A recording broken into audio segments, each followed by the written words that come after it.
साथ संगत जी, प्यार से कहना धन निरंकार जी। तो ये जो सत्संग के प्रति जज्बा है ये हमेशा बढ़ता ही चला जाए, और साथ ही साथ अगर हम इस पहलू को जितना देखें कि सत्संग तो हम आ गए, पर हम सत्संग में करने क्या आए हैं। क्या हम जो ये अनमोल वचन सबके, चाहे वो भजन रूप में हो, एक कथा रूप में हो, एक स्पीच रूप में हो, या किसी भी तरह हो, हम क्या उसको सुनने आए हैं और अपने जीवन में धारण करने आए हैं ताकि हमारा जीवन निखर सके, या फिर हम एक बस ये क्रिया की तरह आ गए, सत्संग में बैठ भी गए, थोड़ी बातचीत भी कर ली, थोड़ा शोर मचा लिया और फिर घरों को निकल गए। ये हमको अपने अंदर देखना है कि सिर्फ सत्संग आना ही काफ़ी नहीं है। सत्संग में आके एक एक वचन जो बोला जा रहा है उसको सुनकर सिर्फ ऐसे नहीं कि चलो कोई गीत है साथ गुनगुना लिया, उस गीत के भाव को समझकर अपने अंदर भी डालना है। सिर्फ कान रस नहीं लेना कि बात वहीं ख़त्म नहीं करनी कि किसी ने कहा हमने सुन लिया बस छुट्टी, नहीं, ऐसा नहीं। अपने वो जो भी है वचन इतने अनमोल, इतने कोई वचन ऐसा कभी भी कोई महापुरुष ऐसा बोल दे जो पूरा जीवन सुधार सकता है, तो हमें बहुत ही ध्यान से हर एक के बोले जाने वाले वचनों को जहाँ सुनना है और बहुत ही डिसिप्लिन रूप में संगत का जहाँ आनंद भी लेना है, वहीं अगर आदेश आ रहा है कि पंक्तियों में लगना है या जो भी, पर बातचीत करेंगे तो हम वक्ता को नहीं सुन सकेंगे। तो हमें सत्संग जहाँ बहुत ही मर्यादा में करनी है, सत्संग से बहुत गुण सीखते हैं, अपने जीवन में डालने हैं। साथ ही साथ हमें इस मिशन के लिए जो भी कर सकें कि वो सेवा भाव हो, सिमरन हमारा प्रतिदिन हर पल उस तरह चलना चाहिए कि ये निरंकार से लिव जुड़ती रहे। जैसे आज भी जितने भी वचन आए सारे इस प्रभु परमात्मा निरंकार की बात करते गए कि ये जो अविनाशी है हम उसी की अंश हैं, और हम जीते जी अगर अपना असली पहचान अपनी पकड़ लें तो ही इस जीवन का असल मायने में फ़ायदा है। नहीं तो जो समय बीत गया जिस तरह भी बीता वो तो निकल ही गया हाथों से, पर अभी भी हमारे पास मौका है, इस मनुष्य तन में है और आगे का जीवन पता नहीं कितने श्वास और हैं, पर जितने भी हैं अगर हम अपनी पहचान कर लें, इस प्रभु परमात्मा को पाया जा सकता है, उसको पा लें और वहीं से हमें अपनी पहचान की भी समझ आएगी। फिर हमारे मनों में कोई भेद नहीं रहेगा कि क्या कोई जाति पाति का भेद कह लो या ऊंच नीच का, या फिर कोई ऐसा नहीं कि कोई किसी भी स्टेट भारत के हो या कहीं से भी विश्व के हो, कि कोई भी हमारे अंदर ऐसी गोले काले का भी भेद नहीं, कोई भी नहीं रहेगा, क्योंकि हमारे अंदर ये पहचान हो गई है कि जब हमारा एक ही परम पिता परमात्मा है और हम सब उसी की संतान रूप में हैं, तो फिर क्या भेद, क्या कौन ऊंचा कौन नीचा। और जहाँ पे ये मिशन ने हमें ये सिखलाई दी है कि हमें औरों के चरणों में अपने आप को समर्पित करना है, क्योंकि उनके अंदर भी वही परमात्मा है, तो उस रूप में नर सेवा के रूप में हमें हर एक को जहाँ पे श्रद्धा भी देनी है, अपने मन का अहंकार तजना है कि एक मनुष्य के अंदर जो परमात्मा है हम उसकी ओर समर्पण होते हुए अपने अहंकार को ख़त्म कर रहे हैं। साथ ही हमें ये बात जहाँ देखी जा रही है कि दुनिया में कि सब जो भी अपने कल्चर कह लीजिए या अपने जो भी रिलीजियस सेंटिमेंट्स के हिसाब से जहाँ पे भी आस्था रखते हैं, सबको मुबारक है कि कोई अपना धर्म ग्रंथों को पढ़ते हैं, अपने कोई भी धार्मिक कोई भी स्क्रिप्चर्स में अपनी रुझाव रखते हैं, वो सब मुबारक है। पर साथ ही साथ पहले इस परमात्मा को जान लें, तभी वो फिर पढ़ना मुबारक और ज़्यादा होगा कि जब तक हम एक वस्तु को एग्जाम्पल के तौर पे, एक अगर वस्तु की पहचान ही नहीं कि हम बात करें, किसी को बोलें कि ये तो मिठाई बहुत मीठी है, इससे ज़्यादा मीठी तो कोई मिठाई ही नहीं है, तो अगला व्यक्ति सिर्फ वो बात तो सुन सकेगा पर उस मिठाई का आनंद नहीं ले सकेगा। उसी तरह जिसी वक्त उसके मुंह में वो मिठाई आ जाएगी, वो ये भी समझ जाएगा कि ये भाव का अंतर क्या था। जिस तरह एक फूल की खुशबू जो होती है वो बख्यान करते रहें, उसके बारे में लिखते रहें, तो इतना वो समझ नहीं आ सकती जितना सिर्फ उस फूल को सूंघने पर उसकी खुशबू खुद बखुद हमको सब कुछ समझा देती है। वैसे ही एक बार अपनी असली पहचान, इस ब्रह्म ज्ञान को जान लें, इस निरंकार को जान लें, चाहे हम किसी भी रूप में उसको पूछते हों, कोई अल्लाह बोल के, कोई राम बोल के, कोई गॉड बोल के, और कोई भी अलग तरीके से जिस तरह पूछते हों, पहले उस भगवान को जान लें और फिर उसकी अर्चना करें। कि साथ ही साथ अभी बहुत सत्संग के दौरान महापुरुषों ने एग्जाम्पल लेके समझाया, चाहे वो रामायण में से शबरी जी और राम जी की बात की, किस तरह अभी नवदा भक्ति का भी जिक्र हुआ, और साथ ही साथ हमें अपने जीवन में किस तरह वो भक्तों वाले जो भी गुण हैं, चाहे वो किसी भी समय के दिए हुए हों, किसी भी काल में हो, किसी भी युग में हो, तो वो बात तो तब भी सत्य थी, अब भी सत्य है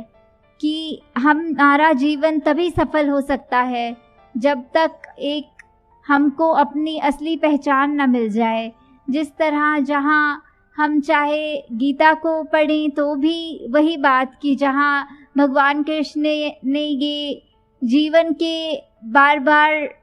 रीबर्थ की बात करी है कि बार बार जन्म होगा, तो साथ ही उन्होंने एक मुक्ति, एक सैल्वेशन की भी बात की है कि जैसे हर एक लकड़ी में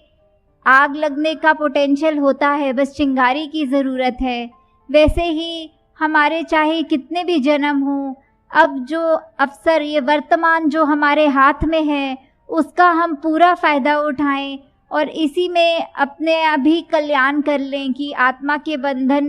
को तोड़कर अब ये अपने असली रूप में जाके मिल जाए। ये हमें पहचान, ये अभी जिनके हिस्सों में ब्रह्म ज्ञान है, मुबारक है, वो अपने आप को ब्रह्म ज्ञान के अनुसार प्रतिदिन चलाएं, अपने हर पल में ये निरंकार का एहसास कि ये जो अंग संग रमाराम है उसकी पहचान तो है और उसको साथ आगे लेके चले। और जो अभी सत्संग में पहली बार आए हैं, जिज्ञासु रूप चाहे हो, वो सब भी इस सत्संग के बाद ये ब्रह्म ज्ञान की दात प्राप्त कर सकते हैं। यहाँ निरंकारी मिशन में कुछ ऐसा नहीं कि कोई ऐसा मंत्र मिलता हो जो सारे दुखों को काट दे, या फिर कुछ ऐसा नहीं होता, पर यहाँ एक ऐसी सिखलाई मिलती है कि ये जो परमपिता परमात्मा ने हमारा जीवन जैसा भी करना है, जो देना है, उसी का है, हम उसी को समर्पण है, और चाहे हमारा खुशी का समय हो या दुख का समय हो, वो एक रस, एक सहज भाव, एक बैलेंस वो मन में आ जाता है, ताकि हमारे पास कोई भी स्थिति हो, हम उसको स्थिति को या फिर कंप्लेन करते हुए या फिर उसमें ही थैंक यू करते हुए कि या शिकवे गिले कर ले कि ऐसा मेरे साथ क्यों हुआ, या ऐसा नहीं होना चाहिए था, वो ऐसा है, उसने मेरे बारे में ऐसा क्यों कह दिया, वो तो नीची जाति का है। नहीं, ऐसा नहीं, हमें सिर्फ शुक्र करना है कि हमको जो मिला है वो भी इस परमात्मा की कृपा ही है। कि औरों के जीवन जब देखो तो हो सकता है दूसरों को हमसे भी कम मिला हो, तो हमें हर पल सिर्फ ये शुक्राना करना है, शिकवा नहीं करना। कि हमें अपने स्वास्थ्य को अपना देखना है कि अगर कहीं किसी को थोड़ी सी भी शारीरिक पीड़ा है तो वो भी उसको देखे, जिसके हो सकता है तन में कोई अंग ही नहीं है। तो ऐसे अपने मन को हमने सिर्फ ये शुक्राने के भाव से कि हमें जो मिला वो भी हो सकता है सिर्फ हमारे ऊपर कृपा ही है तभी मिला है, नहीं तो हम तो किसी लायक नहीं थे कि कोई सुख और आराम भी मिल सके। कि हर समय हमें सिर्फ दूसरों के ही बारे में, उनके हित में सोचना है कि मेरा कोई ऐसा कर्म ऐसा तो नहीं, मेरा कोई ऐसा बोल तो ऐसा नहीं जो पहले मैं मन में गुस्सा लाऊं और अपने होठों से वो इतनी खराब भाषा का प्रयोग करके दूसरे तक तो पहुंचाऊंगा, पर उससे पहले मेरा अपना मन, मेरा अपना दिमाग, मेरा अपना ये कामनेस, ये पीस ऑफ माइंड तो मैं खो दूंगा। और उसके बाद जब वो कठोर वचन मुंह से निकालूंगा तो अगले ने भी सुन के वो वचन को परेशान ही होना है।